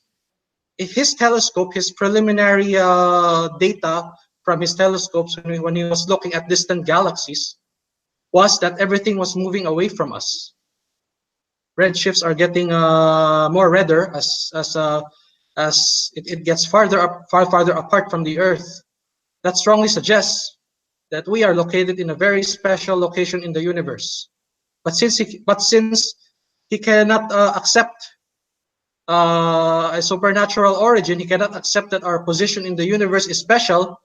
He, along with Einstein and Hawking, developed the balloon analogy of the universe, in which it suggests that everything is expanding away from the other. But that was not the original data. The original data is still here. It has not been debunked.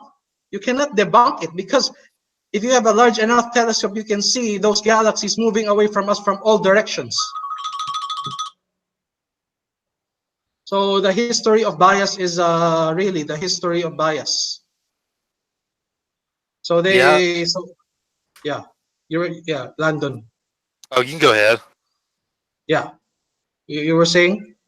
Oh, I was just gonna say, yeah, bias is a real problem. I'm gonna post a article in the chat. It's called "The Problem with Multiverse Theories. They're Just Not Science." It's by Jim Baggett. It's a secular article. I just think maybe some of the people watching might think it's an interesting article, so I'm gonna go ahead and post that.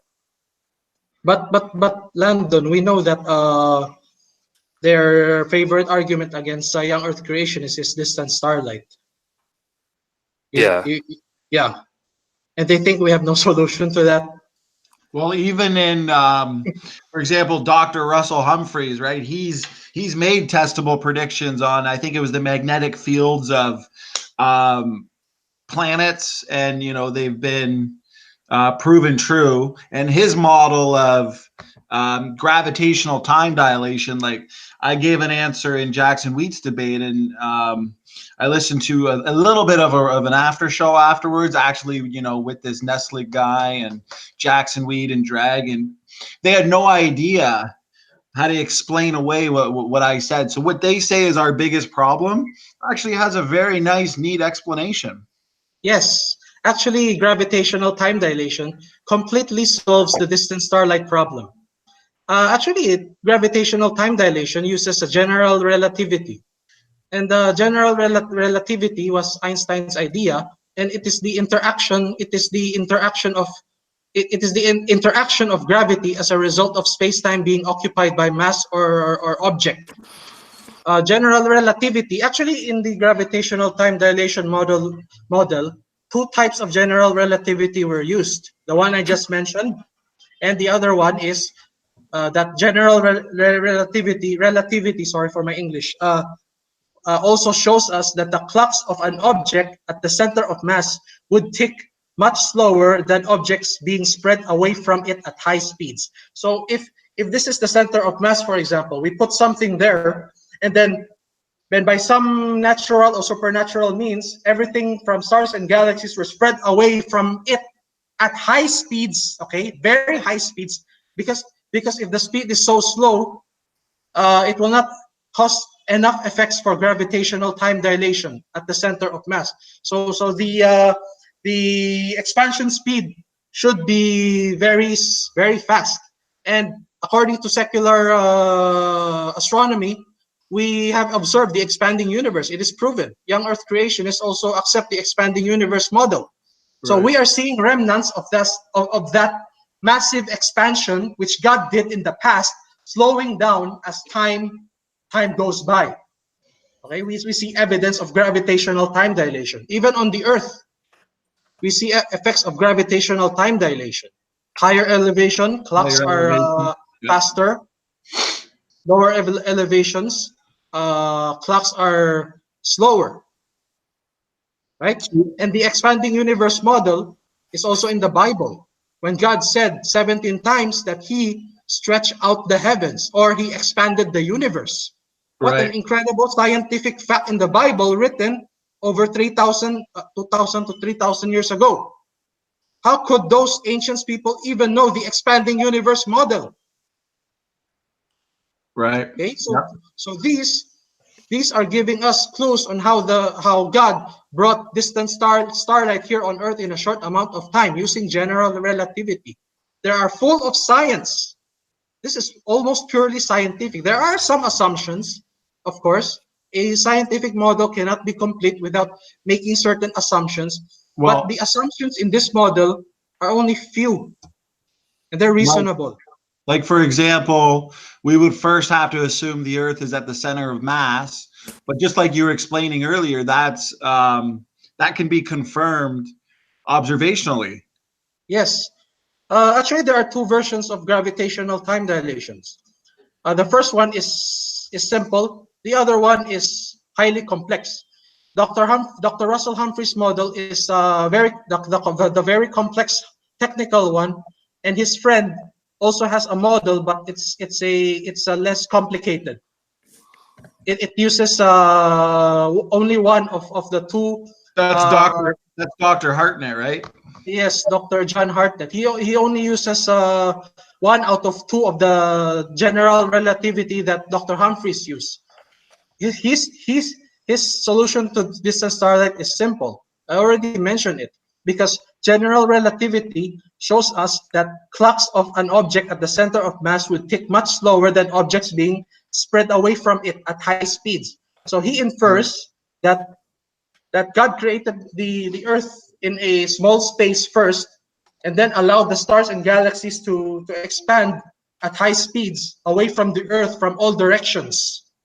Okay, and since the center of mass, the time would be slower, and things moving away from it would be much faster. Well, then there will be enough time for distant starlight to reach the Earth in just one day. Earth clocks, Earth standard time. It will only take. Yeah, but that's a simple explanation, and it involves an assumption, a big assumption, that God spread out the universe rapidly. So if you ask me, I would not completely support this model. My model is the model I support is Dr. Russell Humphreys, which you explained in the debate before. Well, because as you were saying, because if something's in the center of mass, won't that create a huge dent in space-time? Not enough. If for example the Earth is at the center of mass, you would need more mass for it to be dented further down the dent in space-time. It would only go further down if you put more mass. The Earth's mass alone is not enough. So the stars and galaxies would help with that, right? Yes. So God also put stars and galaxies inside that gravitational well, so that the gravitational potential of the dent in space-time would cause clocks to slow down to its lowest levels, or to completely stop it even. Right. And yes, if the depression in space-time is at its maximum, then time will completely stop. And because of the mass, actually, sorry to cut you off, Jeremy, because Because wouldn't another assumption be too that God would have used a white hole to actually bring about the universe to begin with? The white hole is optional. Actually, the white hole is kind of like making it for layman to is layman the correct word? Making ordinary people understand. Right. Yeah. But instead of the white hole, God could have created. But we first have to understand this. The space is different from stars and galaxies. Space is something else from stars and galaxies. Okay, so remember that space is different from stars and galaxies. So God could have created small space, small, at the beginning, and then put Earth in that small space. And Earth would dent that small space down. Okay? If the space is small, the gravitational effects would be much stronger. But if the space is big, the gravitational strength is weaker. That's also in Einstein's book, which I read. But I forgot where, if it's his book or his, I forgot where exactly, but it's there. So God created small space first, and the Earth dented it, okay? And then the other galaxies dented it also, causing Earth clocks and stars and galaxies clocks to completely stop, because the mass is too much mass, dense space-time to a timeless level. No time at all, nothing. So, as the Bible said, God, after He put the galaxies in those in that small space, okay. After that, after Earth clocks and galaxy clocks stop, God said He stretched out the heavens. He expanded the universe, the event horizon of the universe, from all directions. Okay, so the galaxies and stars came out first of that gravitational well. Right. Okay, when you escape that gravitational well, time can start ticking for something that has escaped that gravitational well. But since God created the planet Earth first, and then the stars and galaxies afterwards, when He stretched out the heavens, stars and galaxies would be spread out first. They will come out of the gravitational well first, and their clocks would start ticking, okay, while the Earth was still in the timeless zone.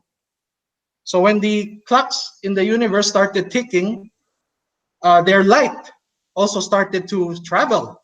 And since the Earth is in the timeless zone, there's an unlimited time for those light from distant galaxies to travel to the center of mass, which is where the Earth is. Okay? So billions of years of cosmic activity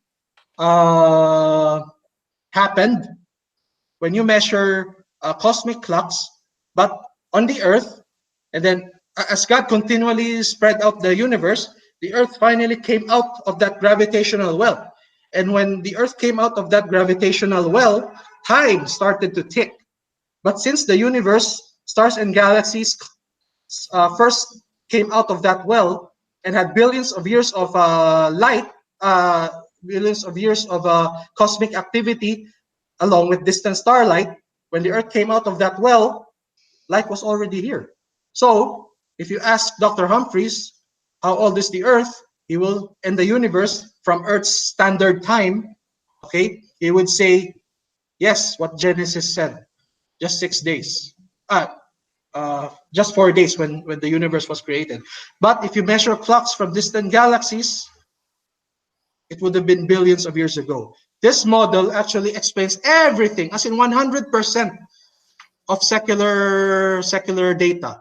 For example, the colliding galaxies, correct? When you look at galaxies that are about to collide or has already collided, you would assume that it would take billions of years for those galaxies to have collided, because we saw their remnants in space that clearly looks like they collided.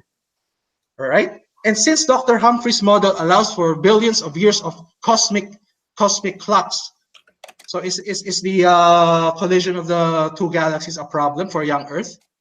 No, right? Because his model allows for billions of years, cosmic clocks, using cosmic clocks. And the Earth could remain. If you use Earth clocks, then it's just 6 days. Day 4 in the Bible, just 4 days when the stars and galaxies were created. So that's it. Well, right. It So explained everything. It explains everything in cosmology. There won't be a contradiction no, there because won't. it assumes billions of years of cosmic clocks. And everything we assume is directly from Scripture, right? So obviously we assume God created the earth at the center of space, and the fact that he stretched out the universe during this scenario to the point where the earth was finally pulled out of, say, the white hole. That means at that point, that's when the earth clock started to tick. And then when the Yes. earth clock started to tick, since the galaxies and the stars came out first, and just like you said, they would have had that billions of years of cosmic activity while the earth was still in the well. That means light, distant starlight is not a problem because Not a problem at all. because the light from those galaxies would have already traveled to the center of mass.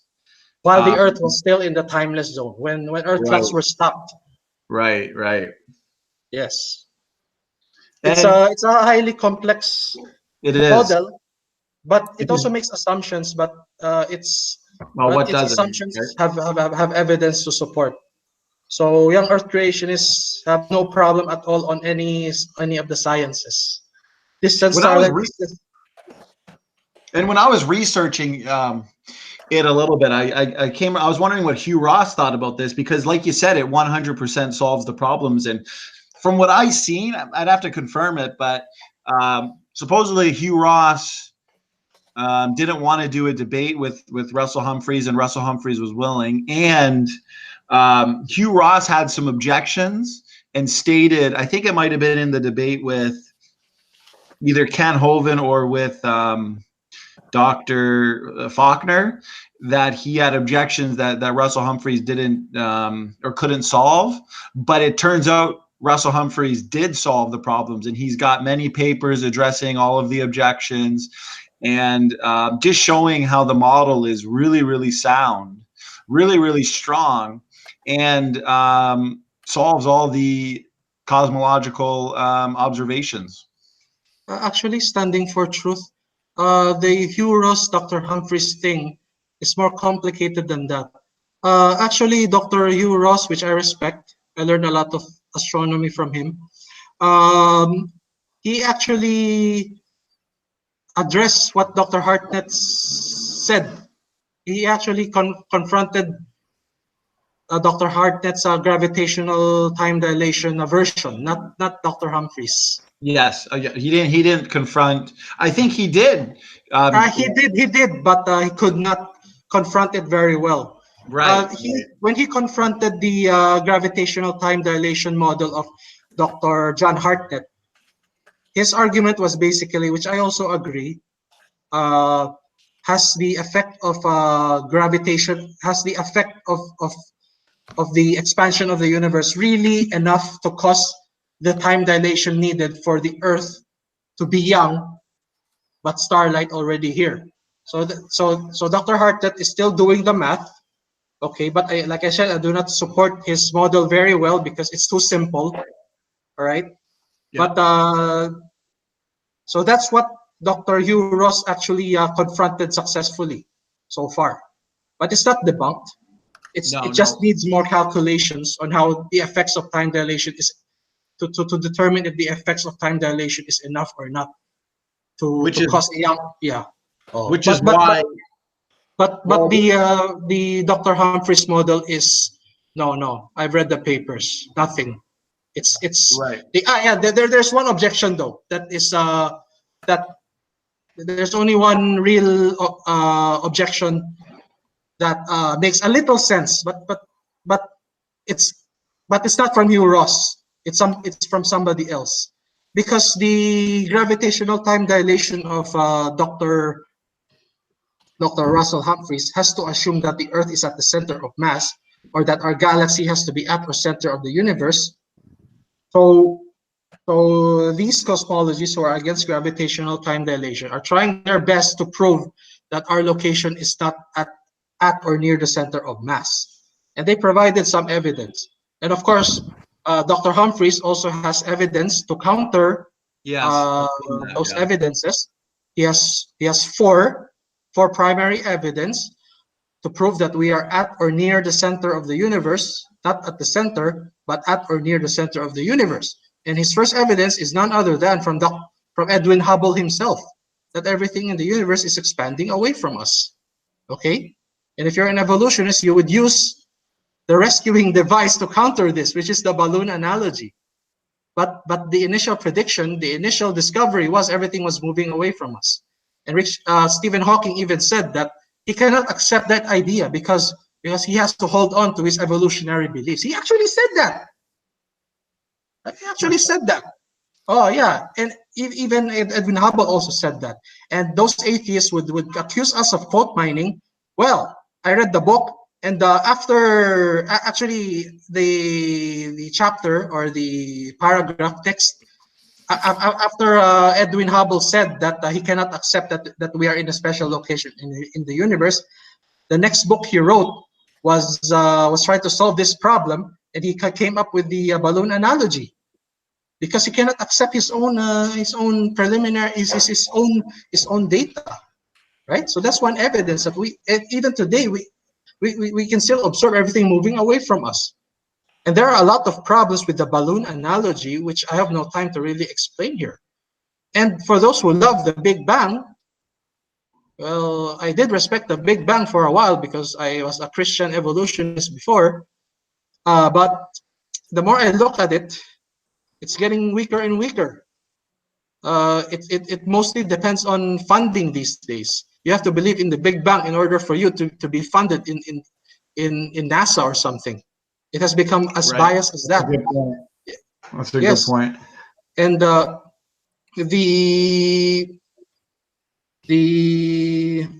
and to those who love the Big Bang, there are a lot of evidence against it. One of the strongest evidence, and this is also to support Dr. Russell Humphreys' assumption that we are located at or near the center of the universe. Just Google Sloan Digital Sky Survey on Google. Just Google that. It is the Sloan Digital Sky Survey is a detailed map of the universe, of the observable universe. It is unique. It is strong, and many scientists look into it also. And if you look at the Sloan Digital Sky Survey, you can just Google it. If your eyes are sharp, you will immediately notice there are 3 giant concentric shell structures of galaxies surrounding our galaxy, which suggests that everything expanded away from us in the past. And how else would that map show that there are 3 giant concentric shells of super galaxy clusters that surround our galaxies? And there's further support for this even. The red shifts that relate to these concentric shells are also right there. There is a spacing among the red shifts. There is an organization. There's an organization. So it's called quantized redshifts. It supports the data from the Sloan Digital Sky Survey, and the Sloan Digital Sky Survey supports the data from quantized redshifts. Many astronomers thought that the problem of quantized redshifts was already solved. It's just a matter of math. That was during the 90s. But during the 2000s, well, we have the Sloan Digital Sky Survey, which resurrected the quantized redshift problem. And they cannot accept that there is a special place in the universe. That is why they have to reject these evidence. Another good point. There's a lot more, but let the others speak. Well, what I think another hangout because I like this, would be strictly maybe on that, right? Stick to some astronomy.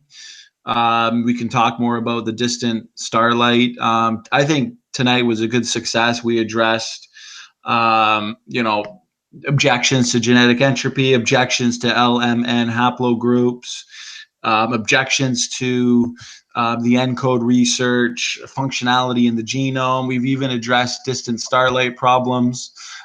Did Matt or Landon, did you guys have any last things to say before we wrap it up? I don't know. There's a pretty neat genetic study that was done by Simon Ho, an evolutionary biologist at the University of Sydney. He encountered a small phenomenon in the genome that he was analyzing. When he calculated how quickly DNA mutations accumulated in birds and primates, he actually had over a few thousand years built up, what he thought, and he said it was chock full of small mutations. And this indirectly caused him to say, wow, this is a briskly fast-ticking mitochondrial clock. So I'll actually post that one because he was shocked. He had to invoke some kind of thing by saying he thinks asexual reproduction had to maybe have taken place for it to account for what he was seeing. And he said, but he actually stated, I don't know why we're not extinct. So that you'll like that article a lot. Yeah, that's interesting. I'll definitely. It seems like every day now, new things are coming out. That it's kind of like Jeremy said earlier. You know, the evolution. People with an evolutionary bias are proving young Earth creation for us without even realizing it. What about you, Landon? Any last words, brother? Yeah, in relation to what I said earlier about kinds, I was going to add that I think that the variation and like the built-in variability of kinds varies depending on the kind. Like the glyptodon, the armadillo, like that has a huge amount of variability, but like the dragonfly kind, like the mega neuro, which is like the extinct giant dragonfly, I mean, Right. it looks pretty much identical to the modern dragonfly. I mean, there's not as much variability. Right. So There's a lot more stasis. yeah, so I'm just saying, I think that there's like the built-in genetic variability is different depending on the kind. I mean, some there's a little bit more, maybe some less. That's my take on it. No, I think that's actually a really good point. And I think just at the top of my head, especially in regards to like you know, a model of created heterozygosity, created obviously DNA differences. I feel like because in the fossil record we see a lot of variation and a lot of extinction, but if there would have been a lot more heterozygous DNA sites, say the first post-creation, you would see all that diversification anyways, because it seems to me that speciation events would have slowed down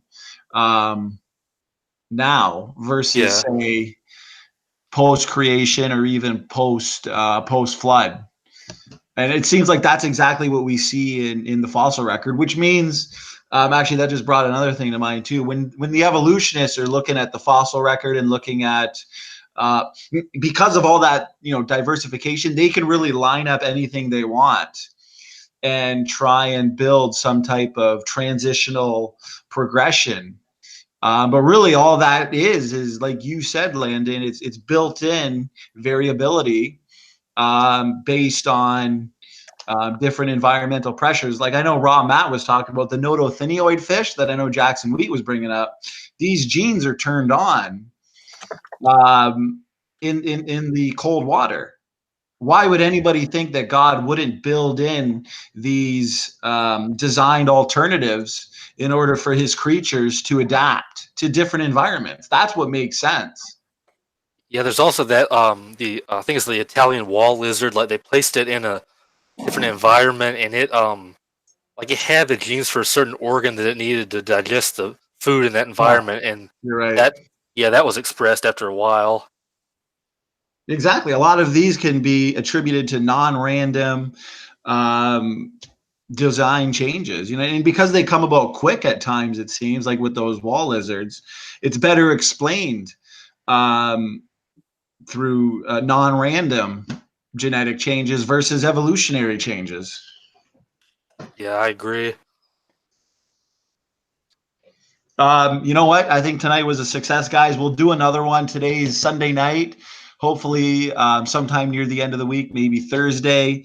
I think we got a good crew here. We can have the same people join. But I want to thank everybody for joining. Jeremy, Landon, and Ramat. We'll talk again soon, guys. Have a good night. All right. Have a good night. Bye.